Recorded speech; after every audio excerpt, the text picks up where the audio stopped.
watch the League and everything about it. It's so much fun than football in Europe. So much trouble.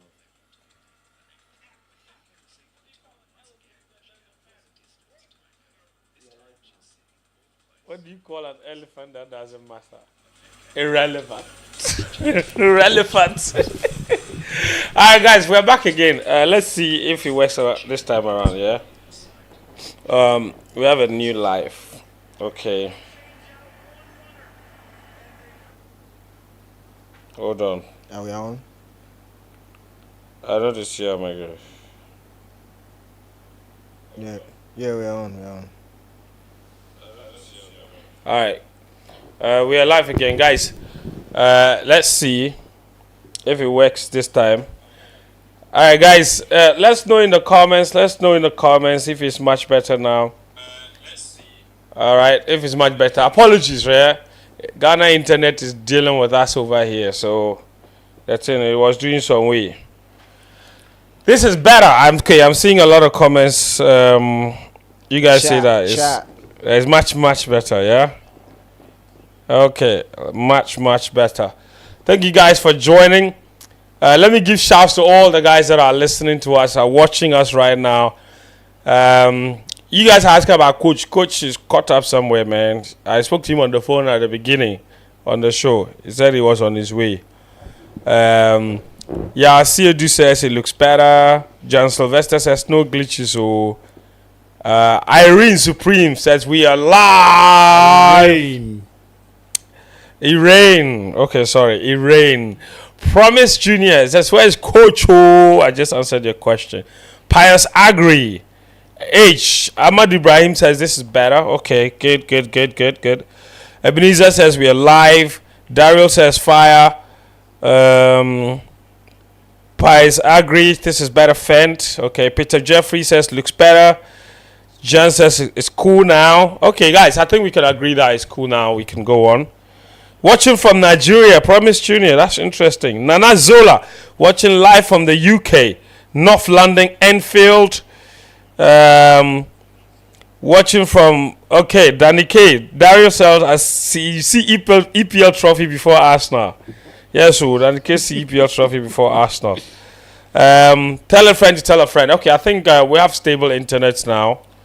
Watching from China, yeah, I see you. Okay, guys, tell us where you're tuning in from. Okay, let's know where everybody's repping. Okay, whether from Sinyani, from Kumasi, from Cape Coast, from USA, China, UK, From Old Accra. from Old Accra, from Accra, from Tumu, from Wa. Guys, let's see where you're watching from. Promise Junior is from Nigeria. Big shouts to Nigeria. Where in Nigeria are you tuning in from? Enugu. Anambra State. Anambra. Daryl says live from Boston, Massachusetts. That is amazing. That's crazy. That's a long way now. Daniel Ohiniman says friends, long time. Yeah, Charlie, Danny, long time. Oh, we day inside. Live from Nungwa, Daniel Tete. That's right. Nungwa, rapping, Accra. Hector is watching live from Hatfield, UK. Lagos, Nigeria is where Promise is watching from. Eric Nanchechi says he's watching live from Kintampo. Woo-hoo-hoo! Big shouts to all the people in Kintampo now. Have you been there before? But you know, go there last time. Me, Kintampo, I know Kintampo very well. Do you know Kintampo? No, I haven't been. A lot of That's where the you, waterfalls. you guys don't travel, not even the waterfall, the actual town of I've Kintampo. passed through before. Passed through. Passed through. To where? Where were I you was doing going? tour. So we went to Ashanti region. We entered BA, Uh-huh. entered through some places and then came back. But I remember seeing Kintampo. I don't think. That was like when I was, I think, class 5. Oh, okay. Kintampo is all the way. Oh, watching live from Calgary, Alberta. That's in Canada. That's Sedem, Kofi, Awaji. John Sylvester is watching from Dansuma, Russia. Yeah. That's There's a my place called Russia. Russia in Dansuma. There's Yes, a place we do. called something. We do. Every- Watching Ghana live from people Kujra. My network be bad for my village, so I've climbed a tree. That reminds By me. this time of the night. Back in the day, man. This is lovely. All right. Live from Birmingham. That's Isaac Asari. Watching from Cape Coast, Agbesi 1000. This one's is watching live from Derby, United Kingdom. Derby County has not made people proud at all. Except when Lampard was there, right? The challenge for promotion 2 years in a row. Asifua Okran watching live from Horn Lake, Mississippi. We have a lot of people watching from the UK and the US as well. Hector said he refreshed all night yesterday. So guys, look, welcome to the show. I'm going to give you an explanation for why we didn't record this week and we tried it live. You know, apart from the podcast, we have our own regular lives, right? Charlie, give me white shot. We have our own regular lives, okay? If Mr. Director, if I have to do your job for you, I will beat you. I will beat you. So Danny K works for Joy Sports. Achu works for Joy Sports. I work for Joy Sports. Nimli works for City Sports. Achu Sicho works for Joy Sports. Now Thursday, Joy Sports, we had an event. Okay. We had an event, Resetting Ghana Sports. We brought together a lot of people. And the event was at the time that we usually record the podcast, correct? Yeah. So we couldn't be here. Then yesterday, they brought EPL trophy on Friday. So forget. So, Tale, the podcast, you know, we saw EPL. They said we should come and see EPL trophy. Really. Brother. And they fixed that thing at 7 p.m. the time we could have come to record the podcast. So, you know, the EPL trophy, we've never seen some before. Never. You understand? They said the trophy was here in 2011. That time was in Kumasi. That time you was in Takradi. What was I saying? You were in secondary school. Bhutan, yeah. You see? So we've not seen before. So you can forgive us. You know, so we even contemplated cancelling this week's podcast. Session. But we still thought today we'll come and give you a live. Then today we gave time. 8 o'clock. Christopher Nimli went to Kaswa. Oh, my brother. That country. What are you doing in Kaswa? Wow. He's coming and some trackers spot on the way. Ooh. Now he's stuck. By the time, so we have started, we can't wait for him. By the time he gets there, if we are finished, we are finished. You understand? Sicho to say why, you get visitors. Just so you get visitors, wait, you know see early. You know see confirmation early. Yes, which he stays far. But you know, bottom line is that, guys, we will still give a good show, okay? Yeah. We have 83 people on the podcast right now. 83 people. You stay with us. We'll give you some quality information. We won't make it short. We'll make it long. We won't drag it, okay? Listen, we will talk about two things. One would be the Champions League and the whole Julian Alvarez incident. The other one, we'll talk about the Black Stars' upcoming games against Chad. It's this week. The game is on Friday against Chad. So we will record on Thursday this week. This week, actually, there's no league football, so we can record earlier, right? Yeah. Mm-hmm. So we can give you guys a new episode just previewing the games with all the guys. And we'll record earlier. And the game is on Friday, so we'll record it maybe Wednesday, give you enough time to get into the thoughts before the match on Friday. So we'll try and do that because there's no Champions League. The reason we record on Thursdays is because Tuesdays and Wednesdays is Champions League football. Yeah. So the only day we record is Thursdays. That's why sometimes we record on Thursdays. We'll be recording and then there will be Europa League matches going on. We have to sacrifice, you see. So, guys, we really try our best to you know, with all the time constraints to give you the podcast. So you stay with us. You forgive us, okay? Irene Supreme is from... is watching us from the Bronx. The guy's name is Irene. Irene. Yes. Irene. Yeah. It's not Irene that she spelled it creatively. Irene Supreme. Irene Supreme. The word is not rain. It's rain. It is REIGN. Yes. As in rain. Yes. Do you rain or do you... Let's go. You know, somebody said we should talk about the Liverpool PSG. Yeah, we should talk about it more, right? Of course. Kojo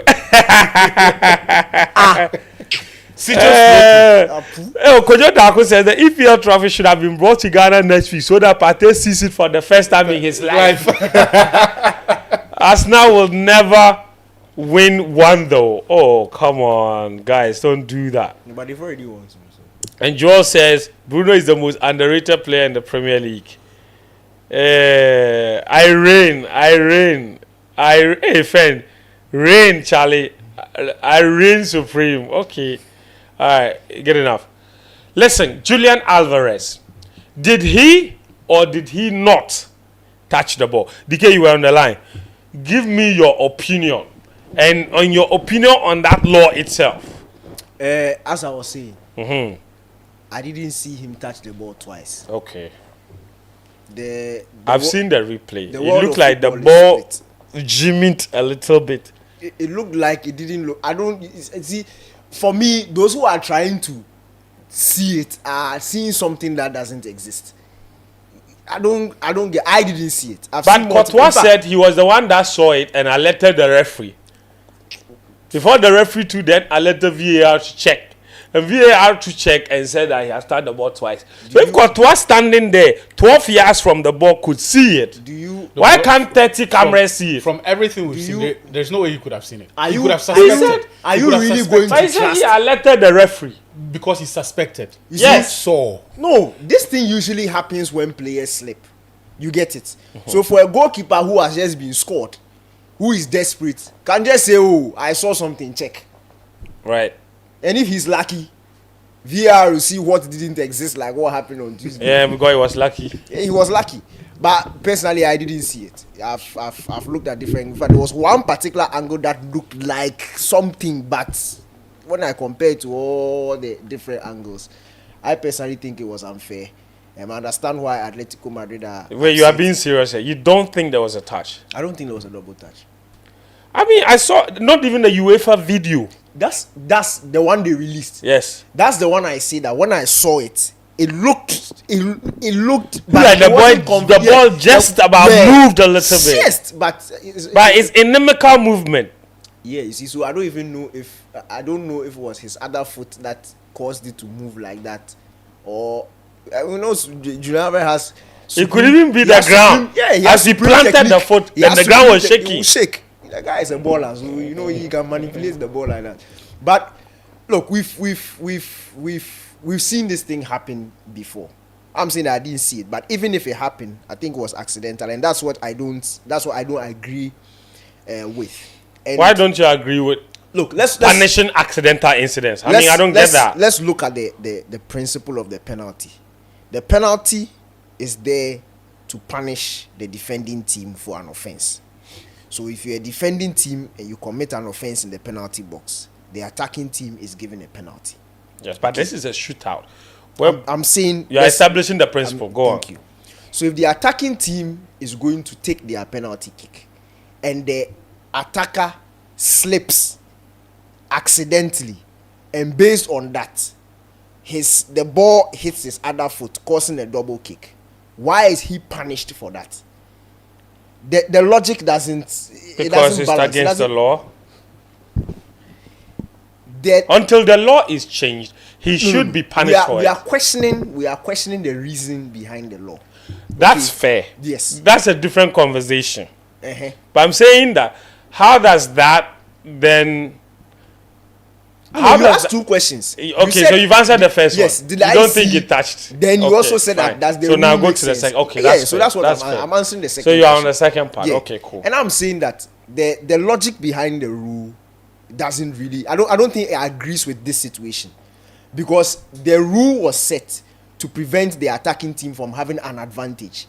If you go back, there were times where people would hit the ball against their other foot intentionally. And that one, when the person does it, you can see it's intentional. Mm-hmm. In fact, if you remember, there's this famous pass Henry gave in the Premier League to Robert Pires on the right-hand side. He hit the ball on his left foot and then it diverted. It's a skill that footballers, Ronaldinho used to do. If you give me the ball, I can show it to you right now. They hit the ball against their other foot and it changes direction. Yes. That is a skill.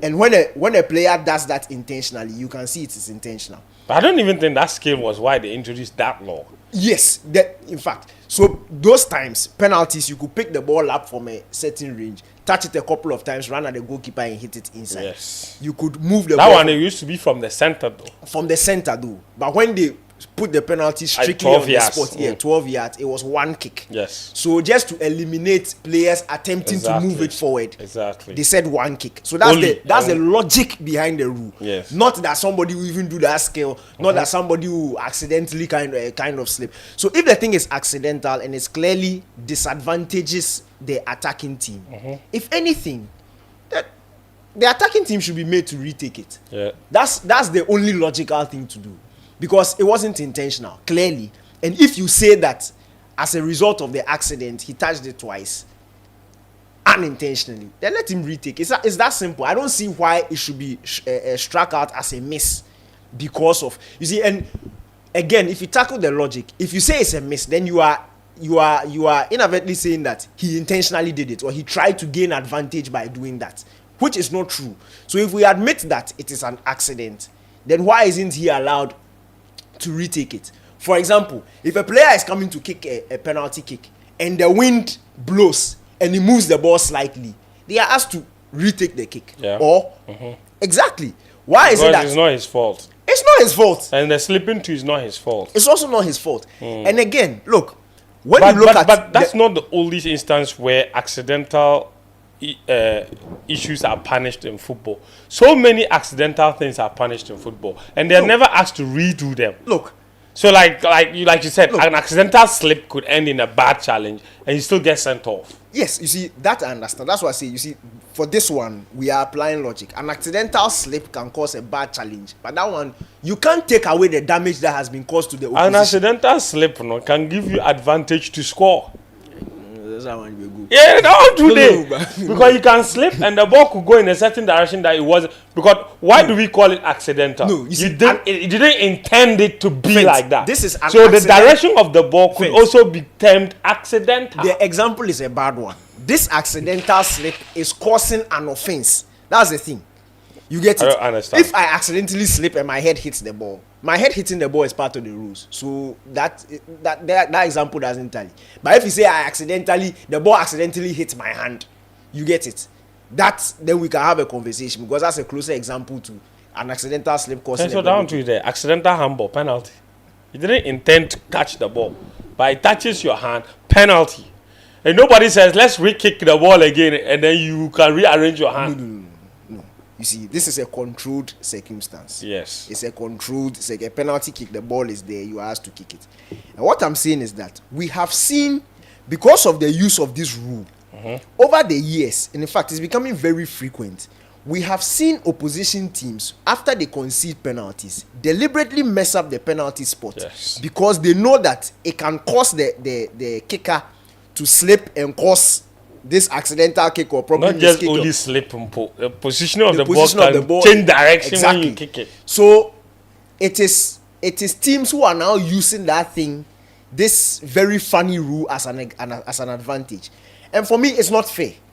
It's not fair because, again, going back to the principle of the penalty, it is supposed to be an advantage for the kicker.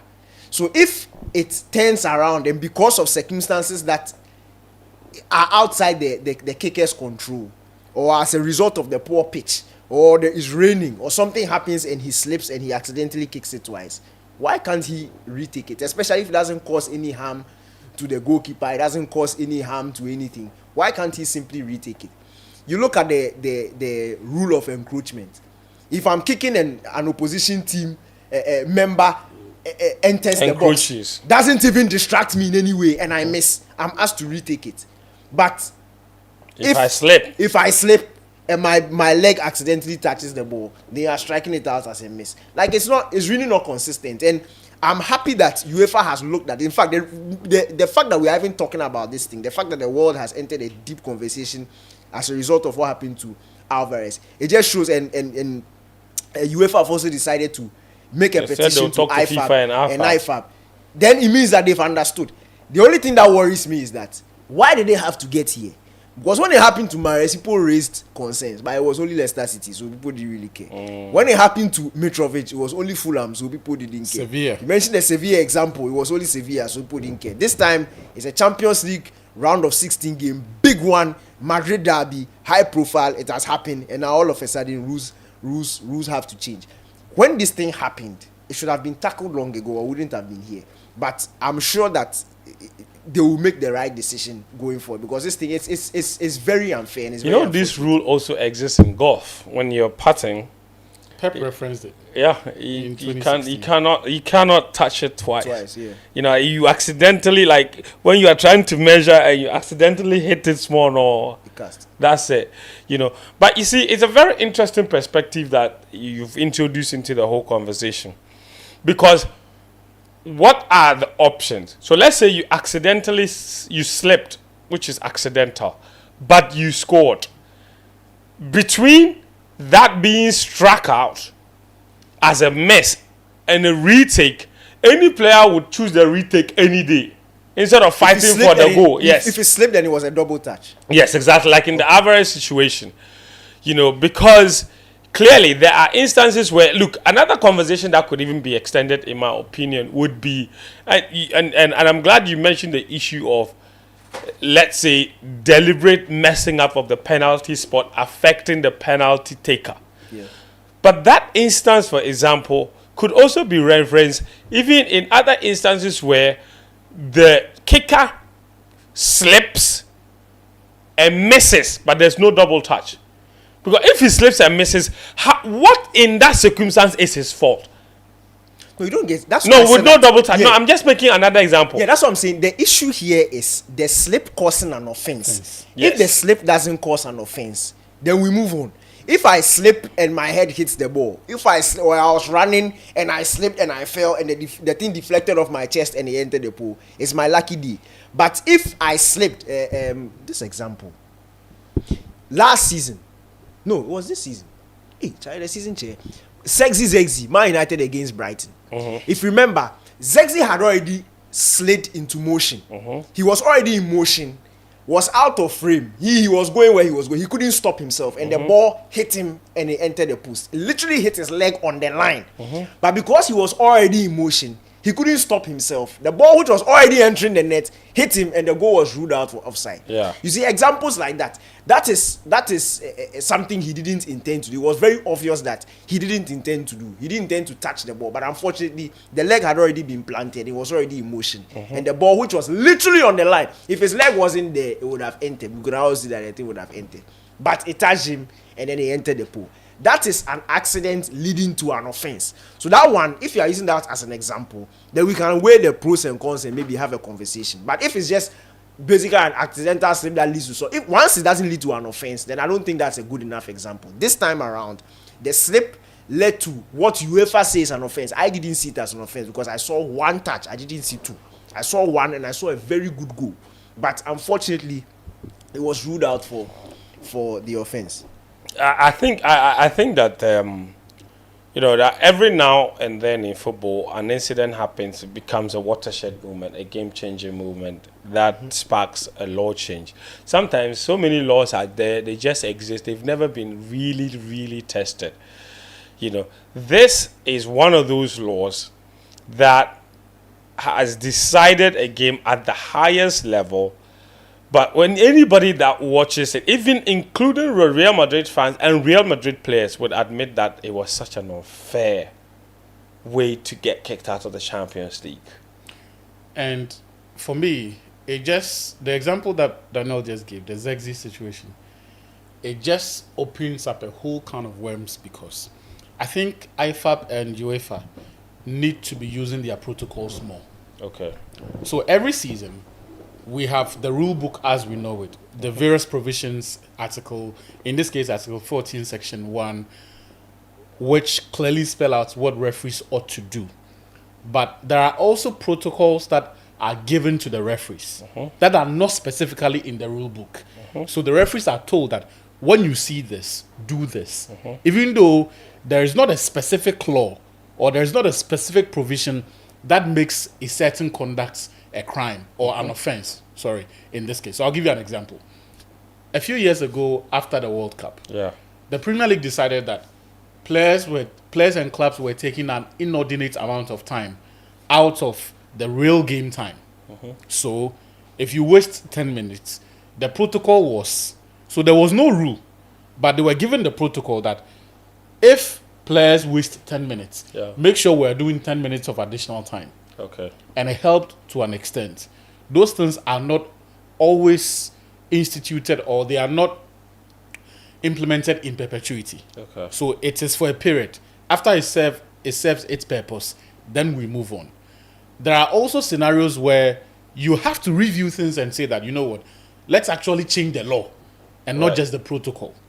Right. I'll give you another example of the protocol use. Okay. At the start of the season, we saw players delaying restart of the game after free kicks, after fouls and the likes. And referees were given the protocol that when a player does that, show them a yellow card. Right. After a while, they themselves come to the realization that, you know what, excessively implementing this will look silly. Yeah. But it has served its purpose. Players are no longer doing that, so let's revert back to type. But as I said, there are situations where the protocol itself is not enough. Because if you want to say that we should use the protocol to interpret the law, then you would have to expand and almost insist on the discretionary power of the referee. Right. Because they will see the protocol all right, but a lot of them will revert to type and implement the regulations to the letter of the law, completely discarding the spirit of the law. In this case, there has been one case that nobody mentions from 2016 when the Marais incident happened. There was another one in Scotland where a referee decided to use his discretionary power. It was a match involving Aberdeen and St. Mirren. Bojan Majowski, he slipped. He was a player for Aberdeen. He slipped. There was a clear case of a double touch. VAR flagged it. It was reviewed. But the referee allowed the goal to stand. Because in his wisdom, Bojan Majowski slipped. It was purely accidental. The player had no control of that situation. So even though there was a clear offense there, his explanation in that episode was that the player was not in control of the direction of the ball. There was no basis to establish that. In other words, there was no advantage gained from the slip. But also, there was a second component of that law. You see, it talks about the player not permitted to make two touches. Right. The other aspect in this case is the fact that the ball clearly has to move. And you see, this is where I always tell people, when it comes to the implementation of the law, we cannot insist on the letter of the law only when it suits us. Right. If you say that, it was a double touch, so chinchina, the referee has to disallow it, then by the same token, we are also permitted to point out the fact that the law does not give room for ambiguity. It says clearly that the ball has to move clearly. The word clearly is in the Article 14.1. From the first touch to the second. Yes. Yeah. The ball, it has to be clear. This wasn't clear. This wasn't. This was not conclusive. So, for us, and here's the thing. When some of these things happen, we cannot use hindsight analysis. We cannot, with the benefit of hindsight and having seen it maybe 16 hours later, now come and say that the referee made the right call and that his call should have reflected. Referees are allowed to be human. So in that moment, if the incident was not conclusive, let it go. The goal should have stood. Look, I have maintained repeatedly that the law needs to change because it is unfair and the punishment for that offense is not commensurate, it doesn't tally with the offense itself. Because, and I'll use the logic of the spirit behind a goalkeeper moving off his line and the punishment that is prescribed for that. Yeah. When a goalkeeper moves off his line and the player scores, it stands. When the player misses, the decision or the outcome of the player's attempt is not reversed, but rather it is struck out. If a player misses, the outcome of that effort is not reversed, it is struck out. If it is reversed, it would mean that even though the player missed, the decision is that now it is a goal. But that is not what happens. It is struck out. and then the player is allowed to retake it. Now, in that situation, the retake is not an advantage to the player because the original conditions for a penalty kick are recreated. So the goalkeeper still is at liberty to stand anywhere on the line. He's allowed to move anywhere on the line. It is the same distance to goal. The player is allowed one touch. The run-up, the fact that you cannot stutter and then deceive the goalkeeper by putting your foot over the ball, all of those things are in place. So we cannot say that because the referee has allowed or instructed a retake, the player is at an advantage or the goalkeeper is at a disadvantage. No, because over there, the wisdom of asking the player to retake is that you do not want the goalkeeper to gain that unfair advantage. If he moves off his line, the distance between him and the ball becomes smaller. So he gains a certain advantage. But the player is not able to move the ball back. Unlike a free kick. You know that for normal time, when the game is actually in play and there's a free kick, you are at liberty to move the ball further back. You only are not allowed to take it forward. Yes. You can take it further back if you are minded to. But for penalty kick, the spot is fixed.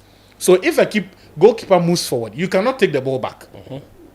So when the goalkeeper creates that offense, yes, it is an offense, but the punishment should not create an advantage for the other player. That is why they do not ask the goalkeeper to step further back into the goalpost.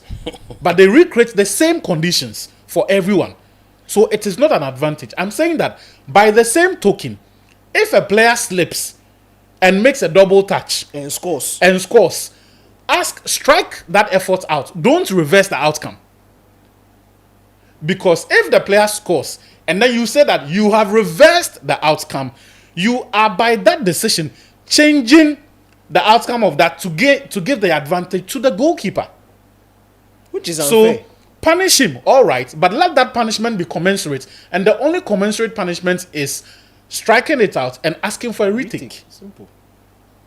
If I score a penalty and you ask me to retake it, Yes.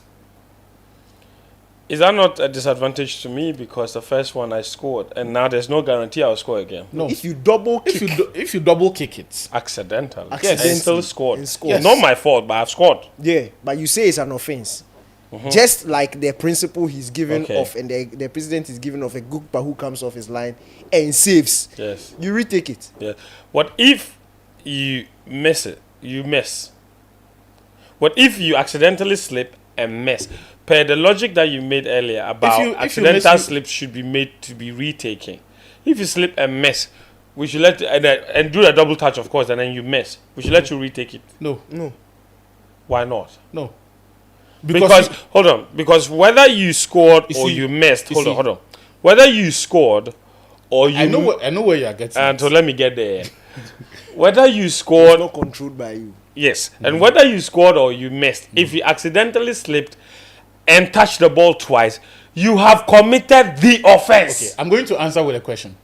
Whether you missed it or you scored, if you accidentally slipped and touched the ball I'm going twice. to answer with a question to you. Okay. First. Luzhniki Stadium, Yes, 17 years ago. yes. Do we then say that? It was 17 years ago. Wait, 2008 was 17. Bro! I am joking. Oh, how? Yeah. Hey! Charlie, you go on. You dey joke. Charlie, No, but take format serious. talk. It is That not. 2008 was 78 years. It is not occurring to me that 17 years it's been ago. that. So It's been somebody that. was born in 2017. Yeah. Are you serious? It's not occurring that it's been that long. But I was at the university. Oh. Right now you're somebody's grandpa. Hey! Man U versus Chelsea. Yeah. Talk to me. Why? That makes sense. That John Terry miss. And in fact, every other miss were be it slippery conditions or not, excessively slippery conditions or just minimally slippery. Someone slips, right? They didn't touch the ball twice. They didn't touch the ball twice and then misses. Would you advocate by the same logic now that they should be allowed to retake it? I should be asking that question. No, you are. They didn't touch the ball twice, I'm so just- there was no offense there. I'm just trying to. I'm saying that my question was with regards to The double committing touch. an Yes, offense. and I'm saying to you but that- slipping and Yes. missing without touching the ball twice, there's no offense there. I'm saying to you that we should deal with it for what it is and not expand it to absurd realms. No, that's why I've not extended it to Yes. situations like the John Terry one.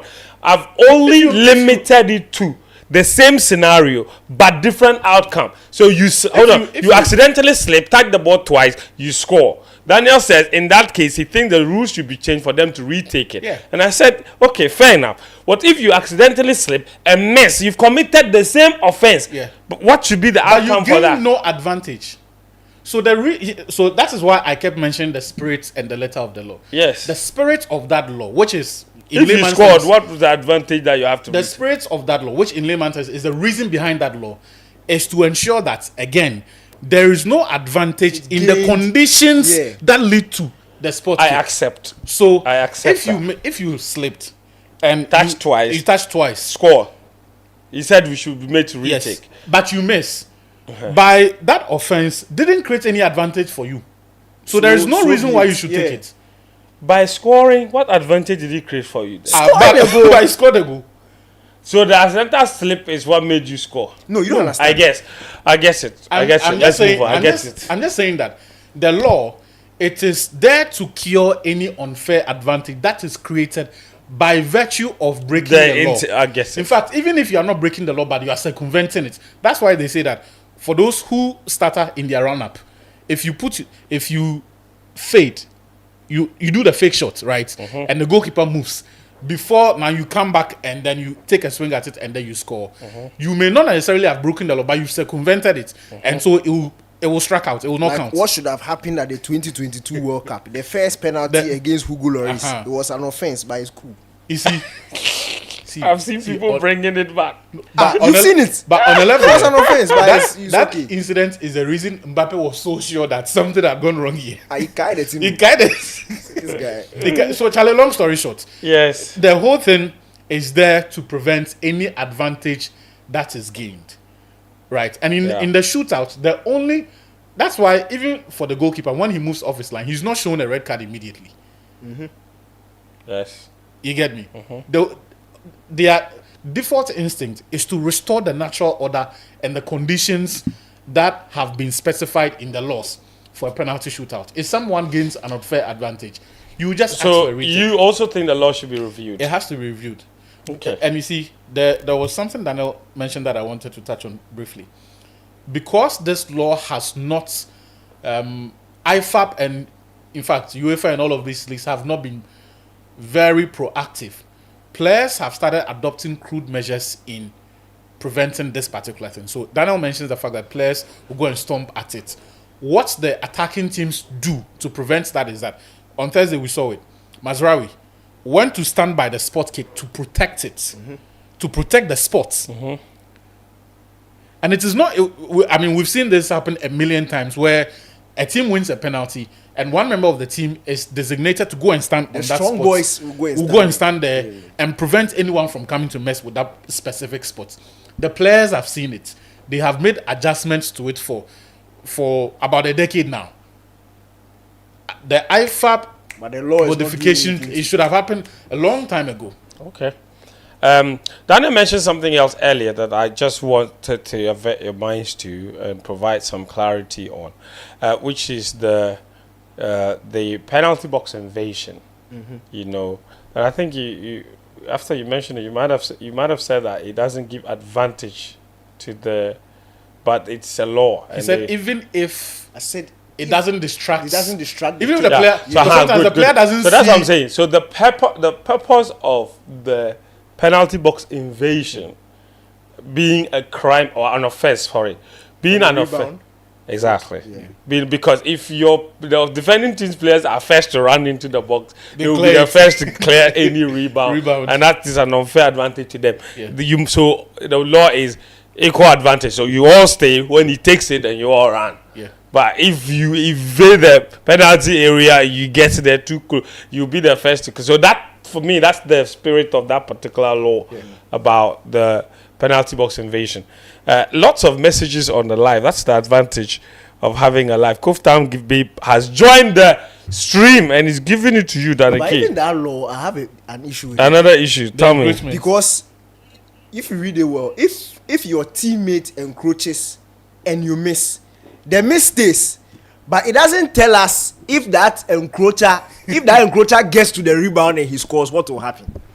Do you get it? If the keeper If he doesn't fully explain that. Yeah, they say that if the opponent encroaches and you miss, you retake it. Yeah. But if it is your own teammate who encroaches and you miss, the miss is a miss. But if the encroacher scores the rebound, it will be ruled out. Because the VAR will check that is point also at which they moved. Yeah, that's also part of Law 14. Law 14 is the penalty kicks. That's why the Julian Alvarez one falls under it. That's 14-1. Yeah. The general penalty kick law is Law 14. Okay. And it talks about all the circumstances that must exist. Then it goes to 2.0, offenses and sanctions. And the offenses and sanctions are there to take a penalty. Okay. It is an offense if once the referee has signaled for a penalty kick to be taken, the kick must be taken. If it is not taken, the referee may take disciplinary action before signaling again for the kick to be taken. In other words, if you delay in taking the kick after he has whistled that take it, he can give you a yellow card. you see, that one too doesn't make sense. Because do you remember Paul Pogba's run up? No, now that he's doing it. You start. No, he's doing it. No, the other one is that maybe they've done pay. Now you are going to argue with another player. Oh, you are just standing there. Oh, you are just standing Pogba there. will do. But Pogba, he's running. He's not running. He's jumping He's on the stopping box and slowly moving. Sir, before you eventually take the team. It is an offense if before the ball is in play, one of the following things occur. Okay, one of the following things occurs. It's an offense in a penalty shootout. If a teammate of the player taking the penalty kick is penalized for encroachment, he said a teammate of the player taking the penalty kick, so your own teammate, is only penalized for encroachment if only the encroachment clearly impacted on the goalkeeper. That is the only way that your own teammate's encroachment is an offense. So it means before the kick, you can do speed and run inside. So long as the referee decides and determines that it doesn't affect the goalkeeper. So if the keeper didn't look at him, or if the keeper didn't make adjustment to this law. For his so why are the attacking teams not take advantage? So that bit is too ambiguous. Can you imagine? In fact, how do you determine whether it affected the keeper or not? In fact, if you go back, the keeper says it affected me. Then you referee to say it didn't affect you. Do you remember that penalty that Kohia and his brother did? No, Barcelona, where Kohia passed the ball to his brother. Yes. The one who scored the thing, he had encroached. Yes. But they took the thing. No, but that's the point. They said it's only an offense if it affected the goalkeeper. You see the law. You see the law. The goalkeeper could have said he's running inside. They didn't listen to the keeper. But to be fair, those two touch penalties between two players, the kicker always touches the ball before the one that comes in runs in. You don't get it. The guy had already entered the box. But it didn't affect the keeper. That's the question. Now, it is a teammate of the player taking the penalty is penalized for encroachment only if, like I read, two conditions. The encroachment clearly impacted on the goalkeeper, or two, the encroaching player plays the ball or challenges an opponent for the ball and then scores, attempts to score, or creates a goal scoring opportunity. But that goal was given. You understand? Now, another condition. A teammate of the goalkeeper is penalized for encroachment only if. Now, this is where we were talking about. Only if the encroachment, this is a goalkeeper's own teammate. You are penalized for encroachment only if, one, the encroachment clearly impacted on the kicker. Okay? Or the encroaching player plays the ball or challenges an opponent and attempts to score. Okay? Now, the player of the goalkeeper, the teammate of the goalkeeper is penalized for encroachment only if, again, the player taking the penalty kick or teammate offense the following. If the ball enters the goal, the kick is retaken. So this is the conditions of the encroachment. If any of the encroachment instances happen and it is determined that there was encroachment, this is what happened. Okay, the player taking the penalty kick or a teammate, or if the player taking the penalty, or the teammate of the player taking the penalty, offense in an encroachment situation, like his run impacting the goalkeeper and that kind of thing. This is what happens. If the ball enters the goal during that encroachment process, the kick is retaken. If the ball enters, if he scores, it's retaken. If the ball does not score, the referee stops play and restarts with an indirect free kick. Against the kicker. Yes, against the kicker. If the kicker's teammate is the one who offended. If you score, you are asked to retake. If not, they take indirect free kick against you. Except, so you see, we have to have sympathy on the referees. They have to keep all these conditions in their minds. But because they've done it over and over again, it is natural. Except if the ball, except for the following, when play will be stopped and restarted with an indirect free kick, regardless of whether or not a goal is scored. If a penalty kick is kicked backwards, okay, they put a penalty there. Go and kick it forward and score. But you go and you kick it backwards. If you kick it backwards, indirect. Okay. Do you know that the backwards, it could be open to interpretation? Someone could take the spot kick facing their own goal. You fool. Yeah. There's only one way for it. No. They didn't say your forehead or somebody's forehead. Someone could take it facing their own goal. And then still score. Do you know one of the craziest laws in football? No. Is the corner direct to your own goal law. What is awarded, Danike, if you go down to take a corner kick in the opposition penalty, in the opposition half, they've awarded a corner for you, but you kicked that corner directly into your goal, or you have been awarded a free kick for you directly into your goal, and you kick the free kick directly into your own goal. What do you think? What is awarded in that case? Last season, when the Real Madrid Bayern thing happened, this question was asked. Yes. The listeners or the viewers. Is it a throw-in? Is it a throw-in that is given? It's a goal kick. It's a goal kick for your team. Yes. But it's never happened before. It can happen. How? It is to prevent betting. Ghana Premier League. That's where it will happen. Ghana Premier League. See, even if you have the intention to be able to take a corner kick from the opponent's goal straight into your own net, or free kick. Well, free kick in your own half, then pa. It will be so obvious. Oh, quick. You say, I was passing back. Then pa. Now let's talk about Liverpool. Hey, what do you want to talk about? What did I say was awarded? You said a goal kick. No.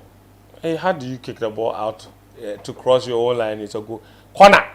It's a corner for the opposition. Yes. So it makes sense, right? You kick the ball out of touch. Yeah, mom. It's good. It kills the mischief of match fixing. It's corner.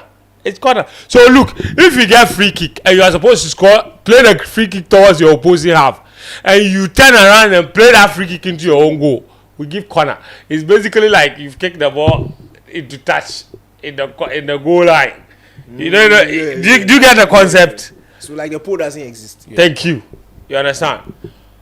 So if all the young referees that are listening, if you ever go and see match fixing situation, that is what it is. Free kick for you. Then instead of you kicking towards the opposition, then you kick it into your own goal and you score. It's not a goal. It's not an own goal. It's a corner that is awarded against you. So the assumption is that the goal doesn't exist. Okay, it's to prevent people from scoring own goals and cashing out. They go and bet for themselves to score own goal. Then they'll get free kick and they'll turn around because they are doing the own goal is not coming. So I'll score it myself from a free kick. If you do that, they'll award corner. It's not a goal. That's a crazy law, man. But you see, again, spirit of the law kind of situation, right? is to prevent certain situations. Anyway, okay. Altrado release a squad.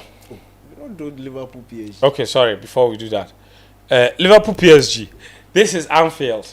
I was pleasantly surprised. This is Anfield.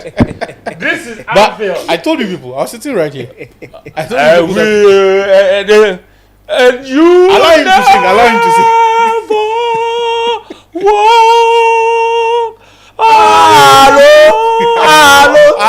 Hello. And you never walk. Hello. They walked alone. Rough. Somebody said PSG have inexperienced players, and this is Anfield. And do you know Anfield on European nights? Yeah, we know Anfield on European nights. I'll be the first to say, Luis Enrique. You know, Luis Enrique actually said it That will win. after the first Yeah, leg. he said they will win. He said they will win, and that the result was so unfair. But that sometimes these things happen in football, and he's confident that if they go there, he said Liverpool, they can outplay Liverpool and beat them, and they really did. They didn't outplay them, but They didn't. No, they didn't outplay them, but they beat them. and that's where my surprise was. Look, if you remember last week, I was saying that the adjustments PSG will need to do at Anfield to be able to win that game. I didn't think Luis Enrique would do it because he's very stubborn when it comes to his approach. But I think he showed a lot of maturity.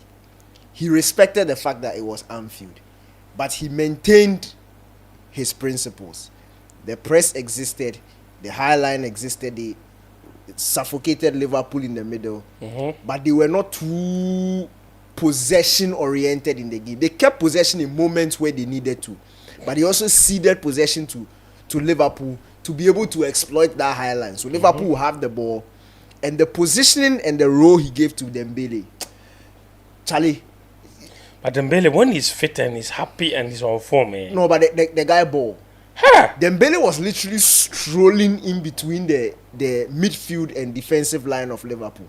And the issue was, when the forward line and the midfield went high up and they pressed, the Liverpool back line didn't support it enough. So there was a huge gap that was created, which allowed anytime PSG were counter-attacking and they picked up either Bakola or Dembele, or Kvaratskhelia, they were able to pick the ball and turn and face them, which was an issue. Now, if any of these three players turn and they face you, it's trouble. The only person who was attempting to close down the space was Konate, but he wasn't doing it enough. Van Dijk was a bit okay and satisfied with sitting back and watching it, but you can't handle them. You see, some things Don't try to fight. They are that good. So they needed to keep tabs on them. Anytime that the Liverpool midfield stepped up to press, they needed to support that press and push high up. But they were not able to do that. But again, it wasn't like this particular game, it wasn't like PSG completely dominated Liverpool to also had their moments. And that's a beautiful thing about football. In the first 10 minutes, the game could have ended.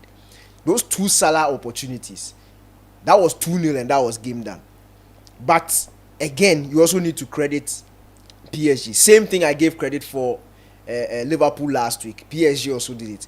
You overcome that slow start, and then when you settle into the game, you make things happen. Yeah, at the start of the second half, Liverpool were still. Yeah, Liverpool went. In fact, I was went telling after somebody, them. if Trent didn't get injured, I think Liverpool could have stolen that game. The start in of that second half was. His introduction into midfield, that extra midfielder, the increase in terms of intensity. Liverpool were coming, and then he got injured. And when he got injured, I don't think Slotto reacted well enough. What was helping him was that extra midfielder.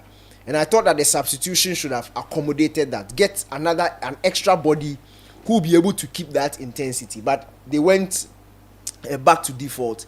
And again, you have to credit PSG. The substitutions from Luis Enrique. The fact that there was a constant threat anytime the front men got the ball.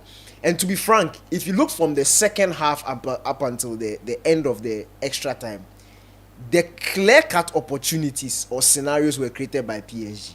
They didn't necessarily possess the ball all the time, but when they picked the ball, there was a lot of purpose to their game, and you have to credit. And this is credit to them, but it's also very disappointing from a slot point of view. Last week, Achu made a statement about the PSG midfield. And I said that I had watched them in the group stages, especially in that game against Arsenal. In terms of keeping the ball, technical ability, they are up there. They can outplay any midfield in the world. Yes. But the counter to that is physicality. They can't deal with it. I mean, look at Arsenal how showed well Vitinha played. Look, you can't try. You are the whole human being. He's like this, João Neves. He's like this, Like he gave me a lot of Verratti vibes, you know. in that game against Liverpool. But look, we saw that Arsenal game. Arteta knew that if you say you want to keep the ball on the floor, Partey is gifted in that. Rice can do that, but as a unit, they can't outplay PSG. They don't even have yes. So physicality, they were running and booting them and kicking them and shooting like. That's how you get them. And Liverpool have the men in the middle to be able to do that. Yeah. But they wanted to play. And when you want to play, look, they will outplay you. In the middle of the park, anytime the ball got in the middle, PSG dictated how proceedings will go. So if they wanted Liverpool to pass the ball quickly, they put pressure on them to pass the ball quickly, make mistakes. When PSG picked it up and they wanted to slow and kill the tempo of the game, it's Vitinha forward, back, Paco, side, back. And I was saying this thing. Let me just quickly say this thing about Salah. You remember when we were talking about the thing? No? Ballon d'Or, no. You know when we were talking about the thing? No? And I said that, What's up now? you see, unfortunately for him, the eyeballs on him, no, and the test for his failure is a bit more than some of these. Look at it. I was There's a problem. Oh. at the tell situation. Vinicius Junior, that penalty where he missed, no. If like Madrid come out, Madrid come out, Liverpool make something happen for the league inside. Vinicius Junior will find his way back into the conversation. But Salah, it's This not is- just. you are saying that this is it. Oh, now you get somebody in pocket 180 minutes. You can even poke your head out of the pocket. Charlie, Nuno Mendes. You don't try. Nuno Mendes. Is it Nuno Mendes? Nuno Mendes. No, the boy know him.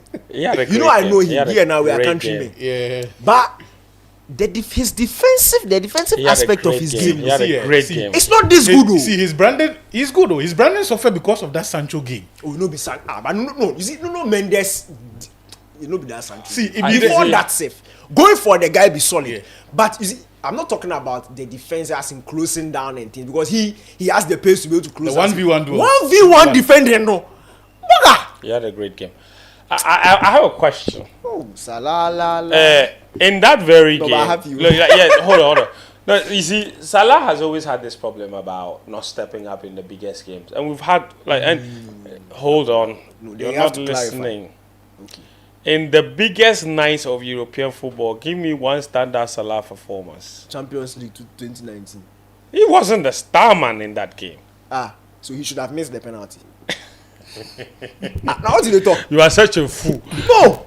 Eh. You see, you can't change the Easy, goalpost when it's No, I'm not Champions shifting. League final. These big nights are about moments. No, but Yes, You get look, it. It's not about the full performance. No, I'm saying that even if it is not true, he's giving credence to the perception because he had two stinkers, like absolute stinkers when he mattered most. you know the At least have problem- one good game in one and then stink You know- in the you know other the one. problem How with do you Salah? have two stinkers in two big Charlie, home and away? And Nuno Mendes' pockets, I've done his laundry before. The pockets, no, it torso. Charlie, I don't understand. for that. him to have kept him there, Charlie, stand. I want to use. What? Just stand briefly.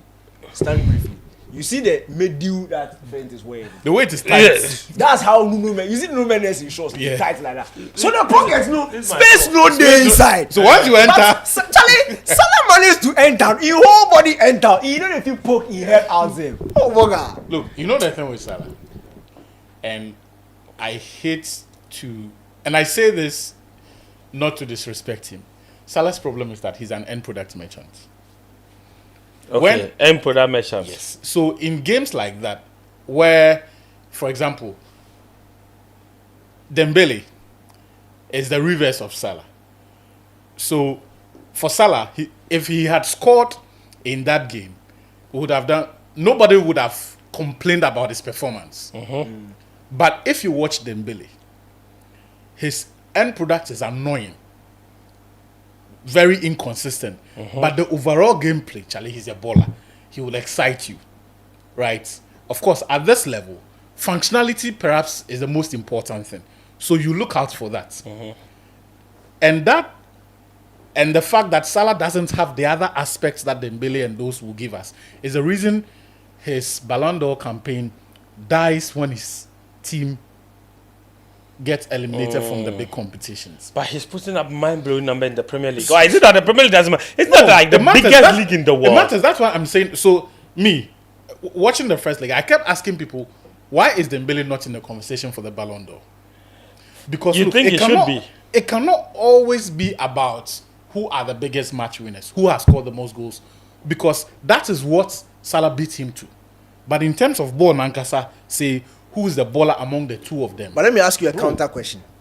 Why do you think you are saying Dembele should be part of the conversation? What has changed about his game? It's because he had two wonderful performances in two big Champions League. He said it before. Not necessarily. He said it before. He said it because right now the guy they score, he's giving assists. Not the goals. He's putting in product to his game. Not the goals. It's the different uses that he's bringing to his team. And to be honest, we've never seen Dembele do what he did against City, against Liverpool. He's always been like this. No, I'm coming. The only difference That's- is when he's does never it, available. No, that's not score that. the thing. Then you won't listen. I said the different uses, right? So you explained beautifully how Luis Enrique used him against Liverpool at Anfield. That was a performance where he didn't have to score. But you could not look at that and say, Charlie, it's the only thing missing is that second chance that he had. If he had scored, it would have been great. But that was a holistic performance. And I'm perhaps in the minority of people who I'm not bothered so much about the fact that he's not matching the goals of those other players. And it is unfair because right now, that is a key component and a requirement of what wins it. But I'm saying that there should be room for that because by the same people who say that your end product has to match up to a certain standard, they are the ones who will cut you off if what happened to Salah happens to you. You see the Vinicius thing that you've mentioned. In the La Liga, no, Vinicius will ball. So even if Madrid had been eliminated from the Champions League, he will give you a lot of very exciting performances that over time you simply cannot look beyond that or limit it to just, but how many goals has he scored? Right? Because at the base of it, all of us want to be entertained. Make no mistake. I have a question for you. And this is just off the cast. Whichever answer comes to your mind. Who would you say is the greatest Brazilian player to ever play in the Champions League? I can help you with a few names. Ronaldo, Rivaldo, Neymar for me. Neymar, Kaká, Ronaldinho, even Cafu or the left back Carlos. I mean, so I'm just mentioning names. Who would you say, in your opinion? Kaká. Yeah. It's a Ballon d'Or winner, isn't it? Not for that. You're not. Hold on, I'm making a point. Okay. It's a Ballon d'Or winner. Yeah. For what was his greatest Champions League campaign in 2007, correct? Yeah. You mentioned which name? Neymar. He scored one Champions League in 2015. Yeah. Didn't win the Ballon d'Or for that. We know the reason. And yet, despite Neymar's greatness, Ronaldo's greatness, Rivaldo's greatness, Kaká's greatness, Cafu's greatness, Ronaldinho's greatness, not a single Brazilian in the history of the Champions League has ever scored more than 10 goals in a Champions League campaign. And yet, Rafinha has scored 11 goals, and we are now in the round of 16 of the Champions League. Why is he not in the conversation for the Ballon d'Or? Kaká's greatest season in the Champions League was 2007. He scored 10 goals in that campaign. Rafinha is in the conversation. It should be hard favorite. You don't get branded. Why? I just told you why. He don't get branded. I That say if Brazilians that have had similar numbers were hard, outright favorites to win the Champions, and not just to win and they won with no argument. Okay. If Lamine Yamal had Rafinha's numbers, do you think he would not be in the conversation? Fair question. Two things. The Champions League goals thing. 2002, Ruud van Nistelrooy scored 10 goals in 6 group stage games of the Champions League. There are freakish numbers like that. But for all of those people who recorded those, it was not by itself a basis to talk about their legitimacy or their candidacy for the Ballon d'Or. If you are talking about the entire season and everything else that they've done, so maybe in La Liga in addition, maybe a case could be made. The Champions League alone, Rafinha has been the best player in the Champions League up until this point. Which player has been better? I'm saying to you that How has he been the best player? we've seen situations where others have done better than What's him. really? Friends, I'm saying to you, and I give you the You're example. not serious.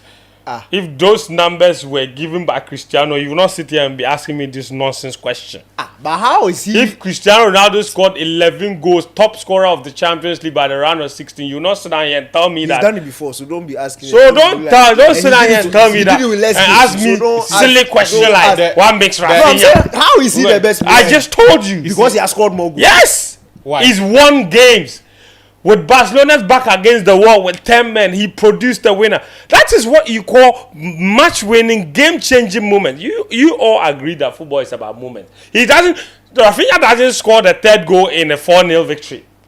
He scores the winner Friends, I have a question. in a 1-0 victory. Friends, I have That's a question real for you. impact. Friends, I have a question for you. Friends, I have a question for you. Shoot. If Salah had taken one of those chances in the game, in the opening 12 minutes, it wasn't even a chance, half chance, but because it was Salah. That's it was not a how chance, Rafinha Papa. plays. He doesn't score and disappear. Wait. That's what you are suggesting would have happened in the Salah asking you- situation if he scored in the first minute and disappeared. I'm asking you that. And they won the game. Would I say it was game-changing? No. Go on. Would that change your view of Salah's performance over the 180 minutes?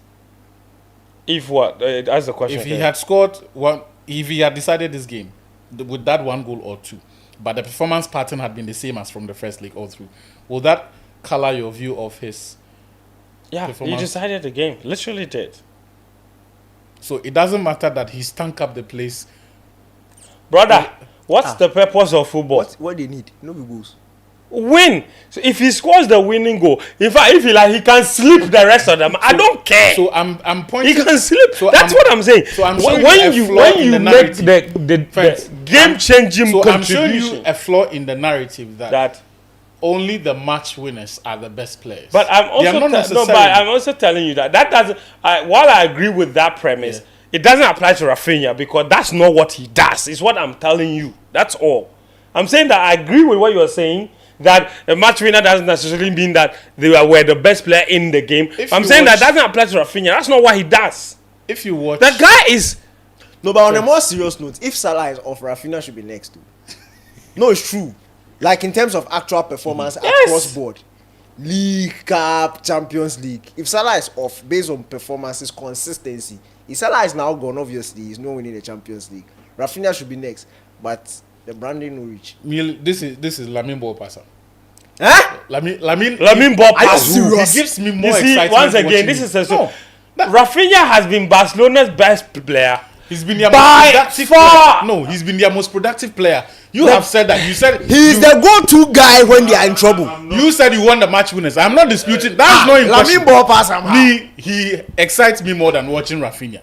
You want to see the guy who puts the ball in the back. Where is he going to? No. Wait. So you're telling me Rafinha just scores this season? That's what he's doing. Yeah. I'm saying between he and Charlie, and- Barca fans can't tell. I feel like you know they watch them and ball. between him and Lamine. Oh, bro. Lamine excites me more. So than- all Rafinha is doing this season is just scoring goals. No, I'm saying that Lamine excites me more than Rafinha in the team. The question of who is the most productive, who's the best match winner as fences, it's not up for debate. So how do you define best? The most exciting. That's for you. That's the best. Charlie, What are you saying? See, half the time. so The wait, things that who is were the best player in Liverpool? Half the time. No, I want to ask simple questions. Who is the best player in Liverpool? There is no best player. I'd say two players. Who and who? Yeah. Salah, possibly three. Salah, Van Dijk, the Dutch midfielder. Gravenberch. Yeah. But earlier on, you just said that Salah doesn't have that excitement factor to him. So how does he excite you? For if you take Salah out of the system that they play, it doesn't function. Oh, It doesn't mean he you are excites changing goal. You said I'm for not. you the best player is the most exciting player. Yeah. That same statement Nobody in contradicts that what you team said. excites me. No, nobody in that Liverpool team excites me. But I'm saying to you that even though he doesn't excite me, I recognize the fact that if you take Salah is perhaps the most important part of that Liverpool attack. If you take him out, it doesn't function. To that extent, you have to give him his flowers. But he is not someone who I'll pay to go and watch. It doesn't mean you have to disrespect the man's craft or his standing in the game, or that at the moment, if you want the guys who make it happen in the Premier League, that's him. But so can't you say the explanation you are giving? Can't you say same for Rafinha? You are changing the thing. You're just changing goalposts. There's no consistency to what you are saying. Because Barca, when things get difficult, He just doesn't like the Rafinha line. will make the run and wait for Lamin's magic for the ball to arrive. How? Lamine doesn't have. You know how many assists he has? Ah. Now assists in the Premier League. But who says assist is the same as was? He is what I said was he referring goes. to. He said he makes a run and waits for his ball. For the The magic, guy, no, I the said guy magic, I has didn't say created ball. more. I will No, show I you. didn't say no. I will show you. Okay. Rafinha, you. That was I See, say. Yeah, before we end Barca this, fans, tell the guy before we end this something. conversation, I need to say this about PSG. I think that this was a performance that they desperately needed against a proper European football royalty for people to respect them. Because in the Champions League, in the last 6 years, if you take away Man City and Real Madrid, you would struggle to find a team that has been more consistent than PSG. They've made the final in that time. They've made the semis in that time. They've made the quarters. In fact, the only period where they dipped successively was the Messi's 2 years, round of 16. But apart from that, in fact, immediately Messi left, they even returned to the semis of the competition. Yes. But this is a team that is averaging a quarter-final, sometimes semis appearance consecutively for the past 5 or 6 years. Clearly, they deserve some respect. Unfortunately for them, their branding has suffered because they have suffered some defeats where people felt, or people have used that to say that they're no reach. Especially that Real Madrid game. Look, for 150 out of the 180 minutes, they completely took apart Real Madrid. Okay. Both home and away. It was that game where Marco Verratti just decided that, you know what, yeah, Toni Kroos, I respect you, but this is not your game. He took charge of the game, absolutely bossed that game. Unfortunately, PSG messed it up in the extra time. Somehow, I think that defeat to Manchester United as well. It wasn't extra time. You shipped them 90 minutes. You didn't ship them extra No, I time. think in the second, that's what I was referring to. Unfortunately, I think the reverse fixture that they lost to Barcelona, the 6-1. And then that defeat to Manchester United as well, the Lukaku and Rashford game.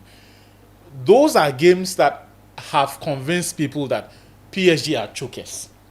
But if you take away Real Madrid and Manchester City in the last 6 years, nobody has performed better than PSG in the competition. And for me, what they are doing this season is actually surprising because I expected that after moving on Kylian Mbappe, this project will take maybe a year or two before we start seeing this kind of performance. And in fact, they haven't played like this all season. This turn happened, I think, after November. So it's giving the impression that the project is ahead of schedule. And I love it for them. They may not go ahead to win it. They may not make the final.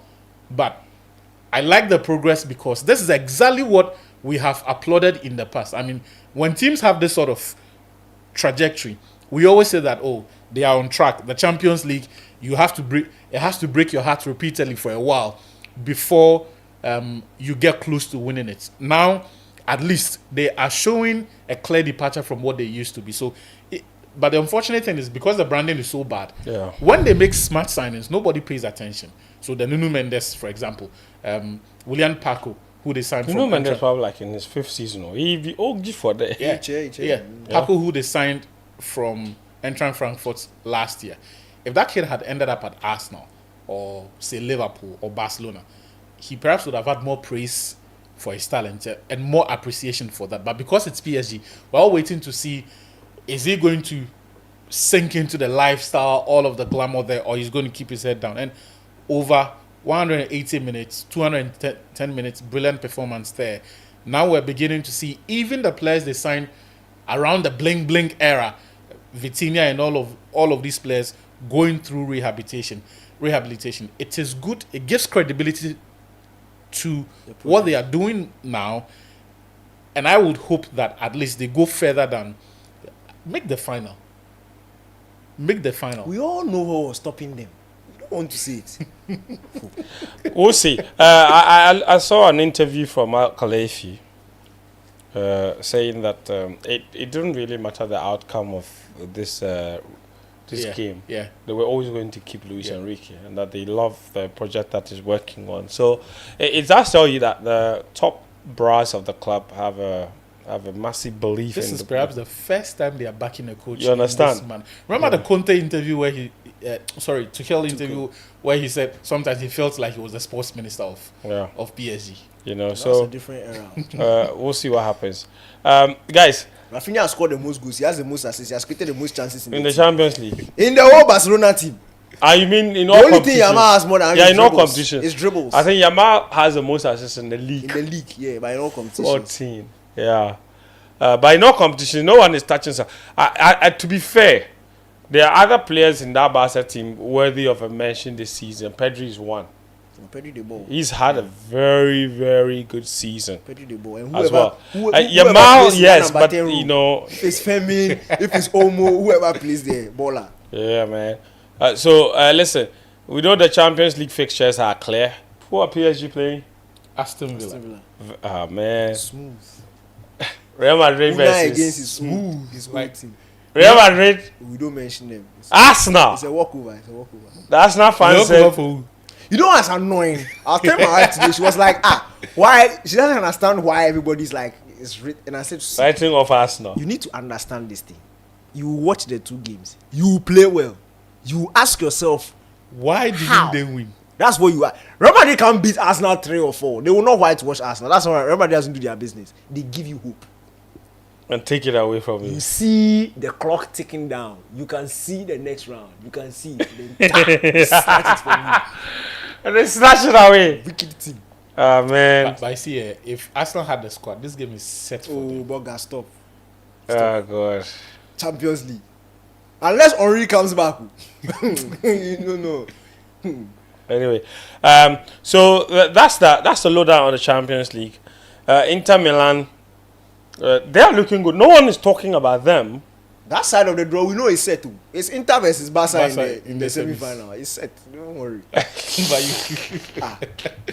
You people like writing off teams, No, it's not about right. See, but it's the Champions League. The bosses over there. The bosses over there. Also, under Inzaghi, he's a specialist for the knockout competitions. And it's not like the performances have looked sketchy. Yeah, they will have their. No, it's very straightforward. Like Inter have not had some like some hanging. No. It's straight. They give it to you. They catch go. you. They beat you. They go home. Very efficient. Quick. So Inter Milan, you have to be on the lookout for them. They could be dangerous. They meet Barcelona in the semi-finals. That would be some cracking game. But also, it's football. You can never really tell. Surprises happen. Barca today need to be careful. Barca. The children have exam around that time. It could cost them. Who has their children? There are many of them. Fermin Lopez, Kubasi. When I say exam, I'm talking about the fixture congestion. Because I know the league, I know the cup, it could worry them. I know. And there are many of them. Fermin, Kubasi, Lamine Yamal. Even the Baldo is still a kid. Alejandro Balde is still a kid. Guys, I want us to wrap up. We're talking about one game that's coming up this week. Or you want to say something about United? United. Let's do our Black Stars and run away. No. I want to reserve it for our proper preview. I need to pay tribute. Charlie. What? We know that we've suffered this season. Amorim, thank you for Thursday.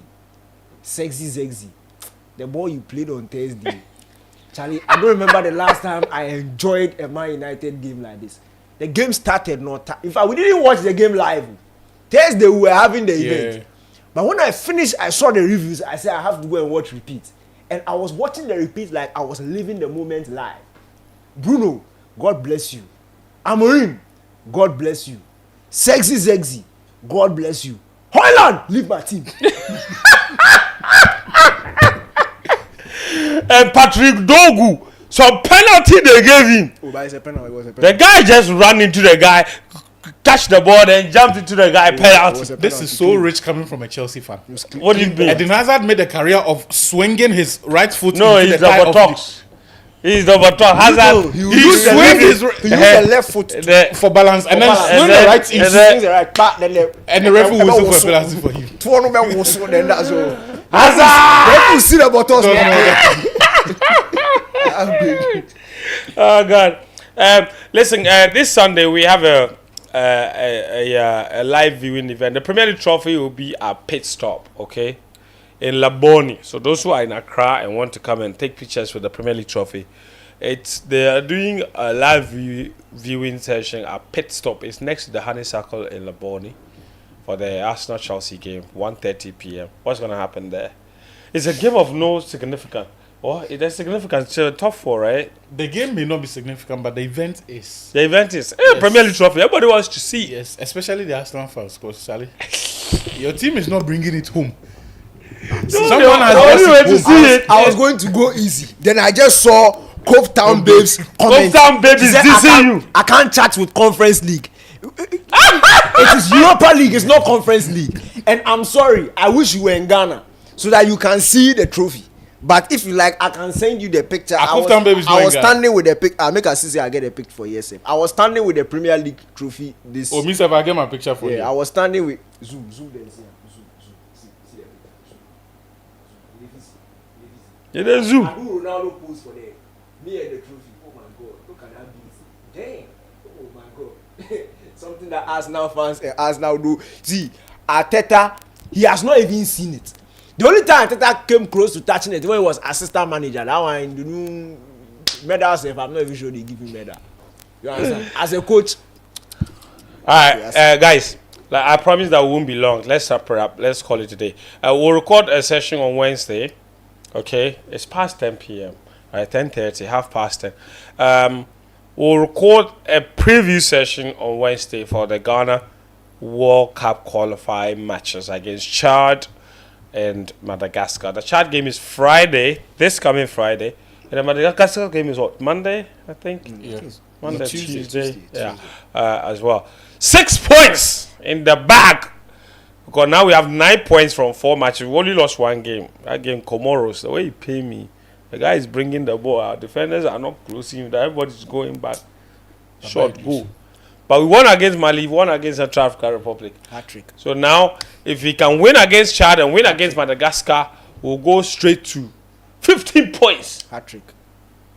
From Jordan. It's coming. Incoming. It's coming. Joe Chale. So we'll do a preview. All the guys will be here Wednesday. But now I want to say a big thank you to all of you for tuning in. We truly appreciate your time.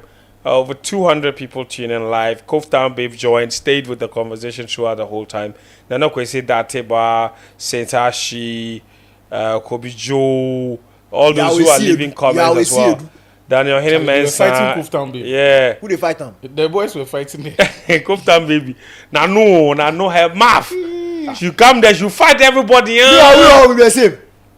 You will trophy. If the Europa say if you don't take care, we'll do something. Elikam Nate. I'm just giving shouts to all the commenters that I've seen. Derek Apia. I reign supreme. Yaberma. And all of you who tuned in as well. Who are not leaving comments because you're busy or you're doing something else while watching. We truly appreciate you guys. Why did you laugh? Is it what? Why is Or that? say, Manu Hame. It's true. That's my best day. I did here. As you talk the thing, no. That Ohene Mensah came to reply that friends tell her. That's She now she see. oh, guys, defense as yeah, Charlie. So thanks a lot, guys. You guys are amazing. We love you. We love you guys. We appreciate you. You know, this is like a community. We love all of you Malams. for always choosing. Yes, you're all chief malams. Okay. So we love you all. Thank you so much for tuning in. We had to do this because of all the busy schedule and what have you. But we'll record a proper episode to preview the game on Wednesday. That will be out on Thursday. Kaswa, you know Central Region, you don't reach yet. You go Kaswa, you go Kaswa, you go the traffic inside from Kaswa to our studio is in Hacho.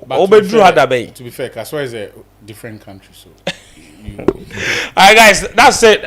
We're back next week with a preview of the Black Stars game. Until then, do take care and cheers. Malam Go Podcast by